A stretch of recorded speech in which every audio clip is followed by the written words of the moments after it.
Yang terhormat Ibu Bapak Guru SD Negeri 67 Selatan, yang sama-sama kita hormati kepala sekolah meskipun beliau sempat hadir pada saat ini karena beliau tadi ada panggilan mendadak karena acara kita lagi siang. Kebetulan mati lampu juga nggak apa-apa, kegiatan sampai selesai. Oke. Sepakat itu Bapak Ibu? Sepakat. Aku tahu aku bisa melakukan. Aku tahu aku bisa melakukan. Aku tahu aku bisa melakukan. Aku tahu aku bisa melakukan. Mereka mari kita mengingat-ingat kembali tentang bagaimana hal yang Bapak Ibu pernah dengar tentang kurikulum merdeka. Nah, yang pertama, jika pernyataan yang saya bacakan nanti benar, maka Bapak Ibu tepuk tangan 2 kali. Jika menurut Bapak Ibu pernyataan ini salah, maka hentakkan kaki 2 kali. Satuan pendidikan perlu menerapkan kurikulum merdeka secara serentak. Ragu-ragu. Ya, ada yang bertahap. Belum akhir. Oke. Iya, terima kasih Bu Tati yang belum akhir. Oke, jawabannya adalah tidak.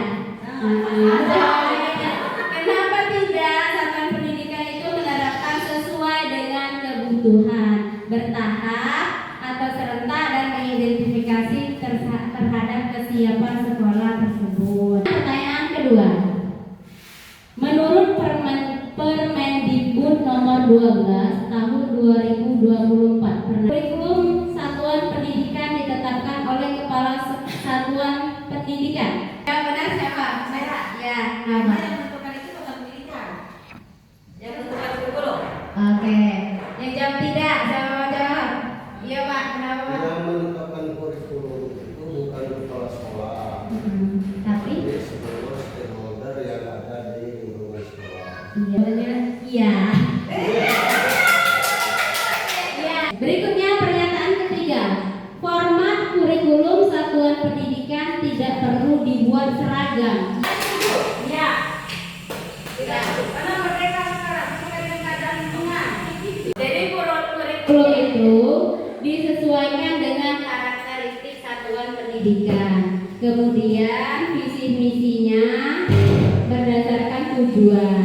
Pengorganisasiannya dari pembelajaran, perencanaan pembelajarannya, contoh RPP-nya sesuaikan sendiri di sekolah masing-masing. Sesuai. Apalagi visi misi, kalau sudah tidak sesuai dengan keadaan boleh merubahnya, boleh. Tidak harus 4 sampai 5 tahun ya. Tahun enggak? Ini yang ragu-ragunya menjawab tidak boleh kita tidak. Visi dilakukan berdasarkan hasil evaluasi jangka pendek terhadap pengorganisasian dan perencanaan pembelajaran, terus evaluasi jangka panjang terhadap analisa karakteristik satuan pendidikan. Pernyataan kelima. Ya, setiap satuan pendidikan. Benar ya atau tidak? Jadi jawabannya Ya tidak. oke.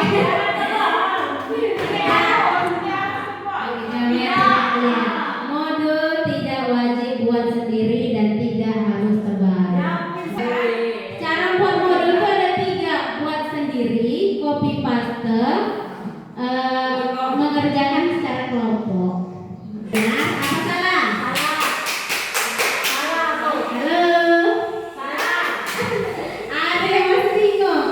Tidak hentak kaki, tidak tepuk tangan. Siapa yang mau jawab? Kenapa salah? Karena setiap tahun harus direvisi. Kita lihat jawabannya. Ada yang masih bingung? Oke. Kita lihat jawabannya tidak. Nah, kurikulum itu direvisi sesuai dengan kebutuhan. Apa ya? Kenapa biasanya? Video riangnya, Ibu Helda cara riangnya. Nah, pasti ada jawabannya.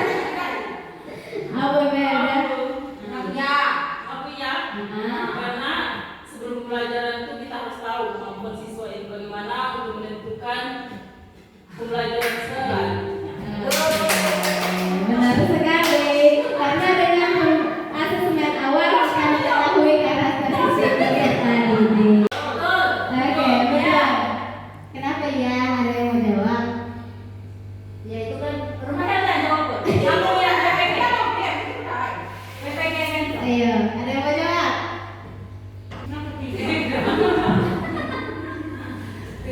Pembelajaran berdiferensiasi tidak perlu dilakukan melalui pembagian gaya visual, auditori, dan kinestetik. Ya perlu mana? Sumber dan strategi pembelajaran perlu disesuaikan dengan yang paling efektif untuk mencapai tujuan pembelajaran. Tergantung kebutuhan. Jadi harus tiga-tiganya harus. Ya. Bisa jadi satu jam. Bisa jadi diferensiasi konten. Bisa jadi diferensiasi. Penguatan istilah adalah pameran hasil karya. Proyek penguatan. Iya atau tidak? Tidak. hasil akhir dari proyek ya.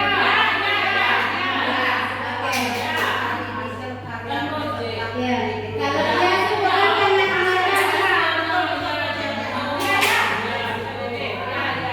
ada yang mau memberikan alasan?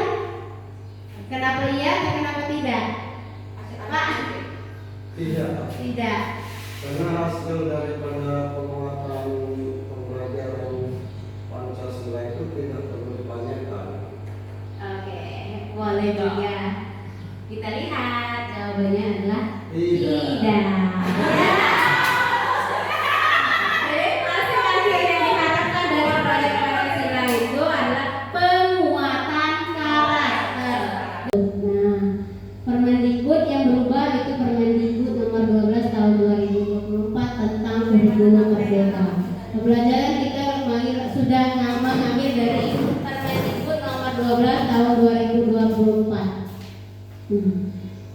Kalau keputusan BSK nomor 32 yang nomor 32 HKR 2024 itu tentang capaian pembelajaran. Kalau 032 itu tentang kompetensi dan tema penguatan profil pelajar Pancasila. Dan ketiga pengembangan karakter. Nah, kenapa disebut fleksibel? Jadi kurikulum itu disesuaikan dengan karakteristik satuan pendidikan.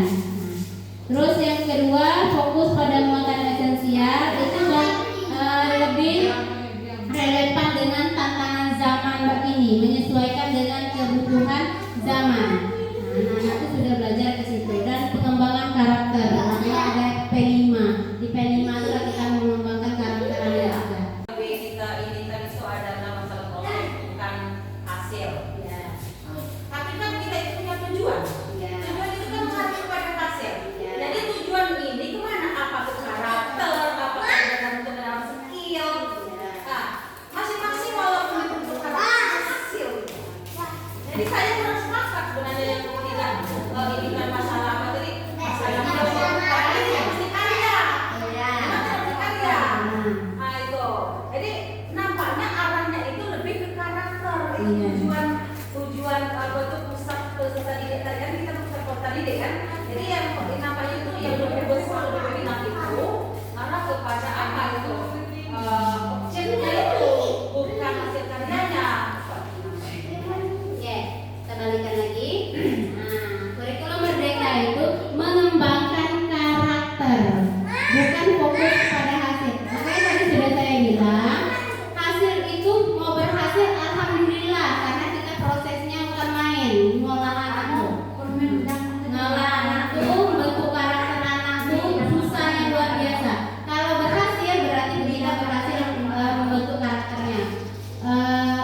Kegiatan kita itu berhasil, kita hasil jika berhasil ada hasilnya alhamdulillah berarti karakternya itu mulai terbentuk, sudah terbentuk dan luar biasa terbentuknya. Nah terus kalau belum berhasil ya apa boleh buat, kita usaha, yang jelas usaha guru dalam membentuk karakternya. Masalah hasil itu akhir. Memang setiap kegiatan harus ada tujuan akhir. Tujuan akhirnya adalah hasil, tapi proses yang lebih penting selain tujuan akhir. Kasus 1, kasus 2, dan kasus 3. Nah, silakan Bapak Ibu.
Sesuai dengan prinsip-prinsip kurikulum. Prinsip utama kurikulum merdeka. Terus prinsipnya itu tertulis. Prinsipnya itu dia satu. 3. Penyalir sini Bu. Oke. Surang kelompok. Temu anggrek. Bunga cantik. Bunga harum. Warna-warni. Disukai. Hebat. Penting dalam perencanaan pembelajaran yang pertama ada pembahasan, kemudian kegiatan inti, kemudian penutup. Di dalam kegiatan inti tersebut merujuk kepada model pembelajaran dan juga memuat tentang C4. Cocok yang paling bagus untuk diterapkan. Seperti apa cara menentukan model dan metodenya? Ya, cara menentukan model pembelajaran. Yang pertama kita lihat materinya terlebih dahulu. Model apa yang kira-kira cocok pada materi tersebut? Bisa saja kita menggunakan PBL atau PJBL atau model-model yang lainnya. Disesuaikan dengan materi yang kita ambil pada saat itu. Bagaimana Pak? Silakan tambah. Bu, silakan tambah. Kasih tepuk tangan untuk kelompok 2 kelompok anggrek. Direktur kelompok 1. Praktek. Bukan besar. Bukan kolom. Bukan menurut kami, situasi ini tidak sesuai dengan perancangan kurikulum merdeka karena tidak sesuai dengan prinsip-prinsip utamanya, yaitu yang pertama fleksibilitas. Itu pada kelompok yang lain mau menanggapi atau kasih saran, kami persilakan.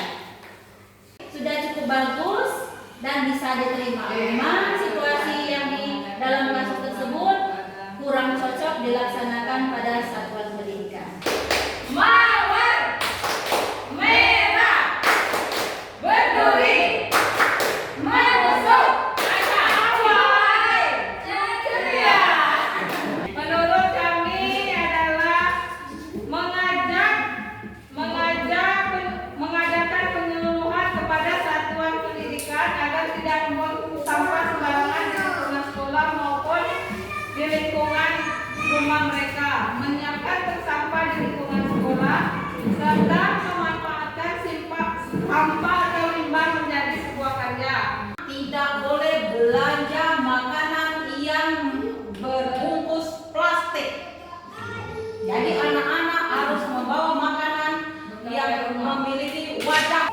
Jadi kita itu hanya memberikan saran langkah-langkah yang terbaik kepada Pak Dimas itu supaya Sebagai Pak Dimas pengawas. dapat menerapkan di dalam pelaksanaan satuan pendidikan tersebut. Bukan mengajak Pak Dimas membuat sampah.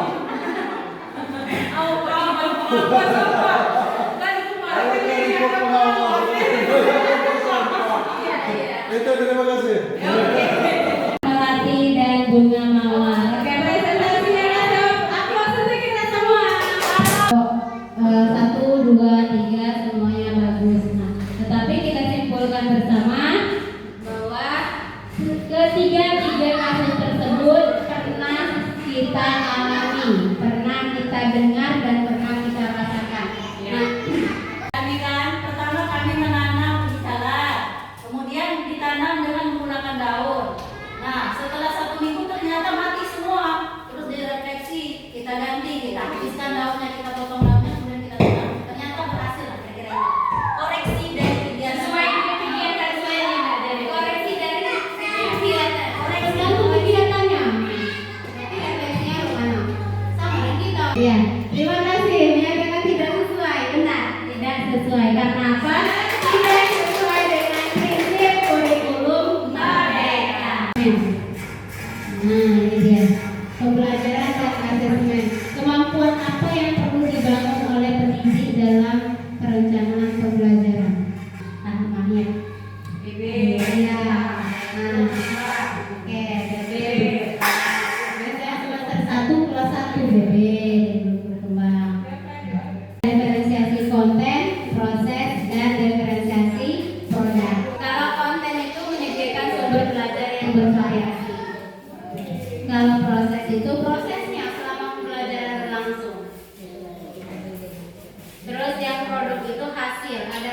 nyatanya dari semua kegiatan. Ini ada studi kasus lagi ya, contoh situasi. Mundur adalah Menurut saya ketiga itu dilakukan bimbingan individu supaya lebih fokus, bisa di jam bukan jam pelajaran karena kan cuma 3 anak, 25 anak itu tidak termasuk. Jadi ketiga anak ini kita bimbing secara individu, bisa ditambah jam di luar jam mata pelajaran. Ya itu menjadi asesor asisten guru, ya, boleh membantu guru dalam proses pembelajaran. Ya, proses apa yang perlu terjadi dalam melaksanakan proyek penguatan profil pelajar Pancasila? Tadi dari lintas disiplin ilmu, contohnya seperti itu. Peserta didik meluncurkan roket robot kreatif pelajaran misalnya. Tahu isu dulu, terus kemudian cari tahu penyebabnya, setelah itu merencanakan kampanye lingkungan, kemudian baru prosesnya setelah menemukan yang relevan yang terjadi di sekitarnya. Misalnya peserta didik melakukan observasi mengenai sampah plastik yang meningkat dan diminta membuat poster mengenai sampah plastik. Nah, kalau yang itu masalah yang relevan, masalah yang terjadi. Jadi lalu kerja pembuatan model proyek penguatan pelajaran Pancasila yang benar yang mana? Yang A atau yang B? Bukan maju juga Tima udah ya. Yang buat pos, ayo pembuatan kok B. Mana B?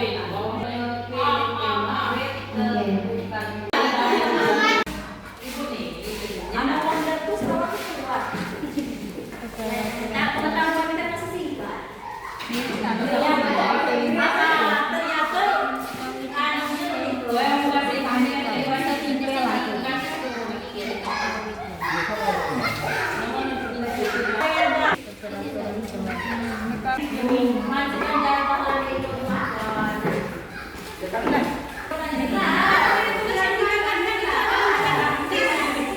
Yang menerima tidak boleh menolak. Jangan geser. Jota, Juli, Jumoto, Kadika, sampai ya, nanti akan kelihatan ada yang banyak, ada yang habis. Waktunya 2 menit. Sekarang, ya kasihkanlah.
Apa yang kita dapat itu saling berbagi, jadi yang teman lain juga berbagi, jadi tidak habis-habis karena selalu berbagi, jadi ada integrasi seperti kolaborasi simbiosis seperti itu.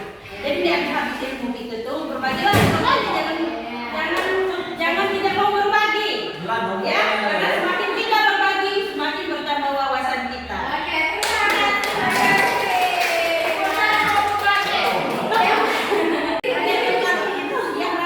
Yang saya rasakan di Sapermen banyak sekali manusia di sekitar saya ini yang mau berbagi. Jadi menurut saya menilai plusnya bahwa orang-orang yang ada di sekitar saya ini pada umumnya adalah orang-orang yang memiliki di sosial ini.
1 pembukaan, 2 doa, 3 sambutan kepala sekolah, 4 inti, 5 penutup. Basmalah. Bismillahirrahmanirrahim. Acara kedua yaitu sambutan dari kepala sekolah. Waktu dan tempat kami persilakan Muhammad. Assalamualaikum warahmatullahi wabarakatuh. Sesuai dengan kesepakatan dan janji dari Ibu Raja, bahwasanya pada hari ini minta waktu untuk melaksanakan kegiatan ini. Maka dari itu kepada kita semua, marilah kita ikuti kegiatan ini. Kegiatan peserta didik ini mudah-mudahan nanti kami semua yang di SD 62 ini bisa mengambil hikmah dan bisa meneruskan apa yang disampaikan pada hari ini. Kami kira itu saja dulu yang perlu disampaikan. Wassalamualaikum warahmatullahi wabarakatuh.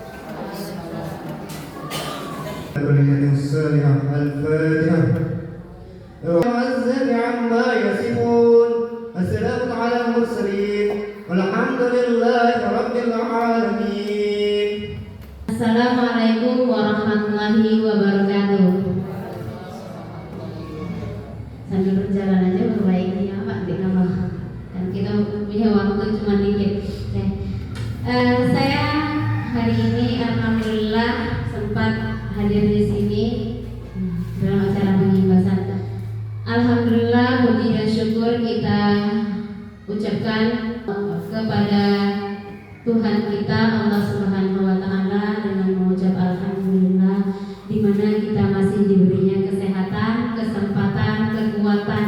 Nah, kalau saya penghibasan, penguatan pembelajaran yang berpusat pada peserta didik. Ada beberapa materi diantaranya kebijakan kurikulum merdeka. Untuk perkenalan, nama saya Oktagina. Kira-kira selama pembelajaran ini apa saja yang perlu kita sepakati?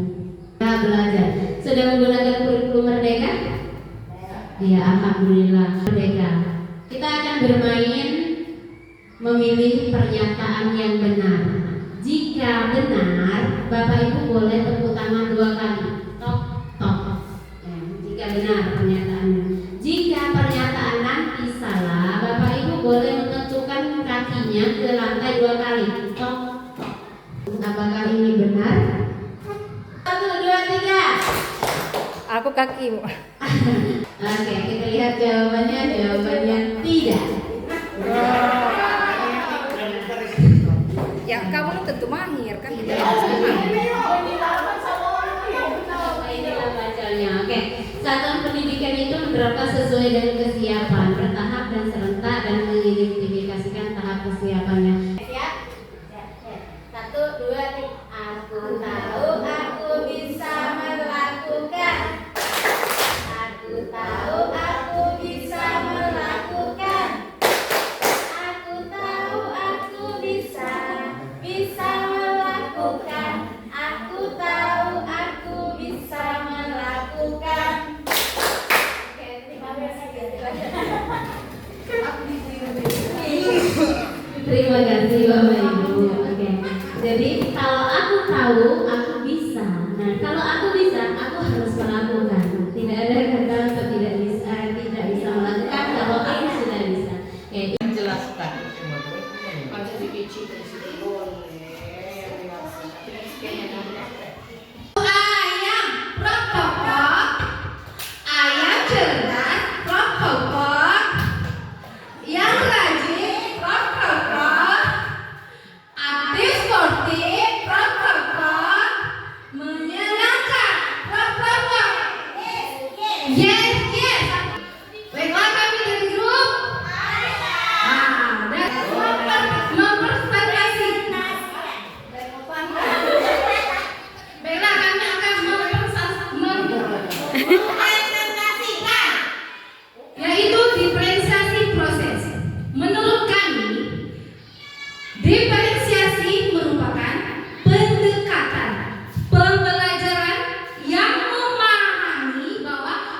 setiap anak itu memiliki keunikan dan kebutuhan belajar yang berbeda-beda. Selanjutnya, metode pembelajaran yang mengubah strategi pengajaran sesuai dengan situasi dan kebutuhan peserta didik. Sekarang kita jelaskan dulu ya, apa itu diferensiasi proses. Berkaitan dengan bagaimana cara guru melakukan proses pembelajaran dan membimbing peserta didik. Di dalam diferensiasi ini, diferensiasi proses, guru dapat menggunakan strategi pembelajaran yang beragam dan sesuai dengan gaya belajar dan kebutuhan belajar setiap siswa. Demikian Diferensiasi itu adalah cara mengajar yang baik. Itu sudah benar, tapi menurut saya, kalau sedemikian kita itu bukan hampir sedang belajar kan? Anak kita kalau sedang proses kita aktif. Tadinya kita belajar, anak-anak itu dibagi kelompok. Apa tentukan guru apa yang kita ingin ajarkan dengan anak, yaitu tidak sesuai apa maksudnya belajar seperti itu, dan temanya tidak tentu. Kalau menurut kami Kelompok pembelajaran konten. Siap. Next. Sekarang materi akan dijelaskan kepada saudara Ibrida.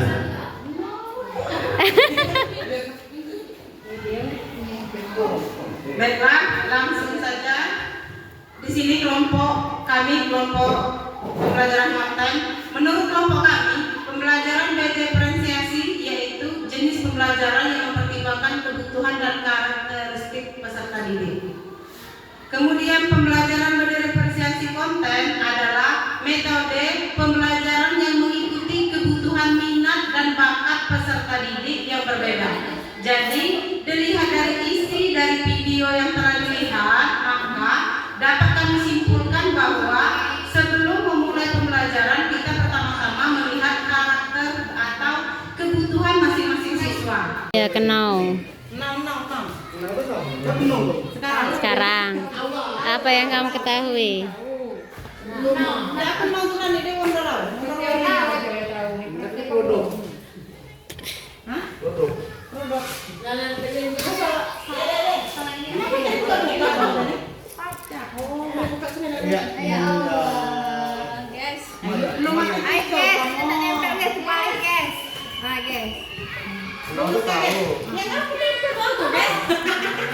Sekalian Bapak Ibu, kita langsung pembagian kelompok. Permennya harus habis.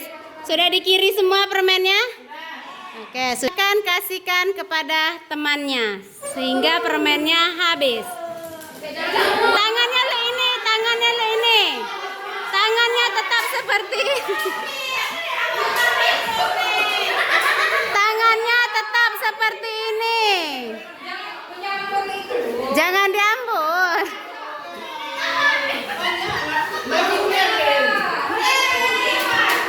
Jangan menolak diberi permen.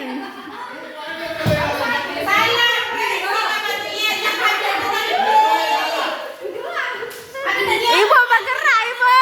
Kasihkan Ibu, nggak saya pekila. Silakan kasihkan. Tangan kiri tetap seperti ini. Tangan kiri tetap seperti ini. Terus lanjutkan. Kalau masih ada kasihkanlah. Tangan kiri tetap seperti ini. Jangan sampai tangan teman kita kosong. Muku dia udah itu.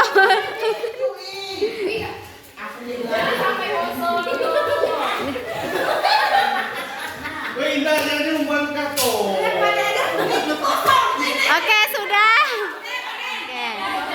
Ini mengandung kepada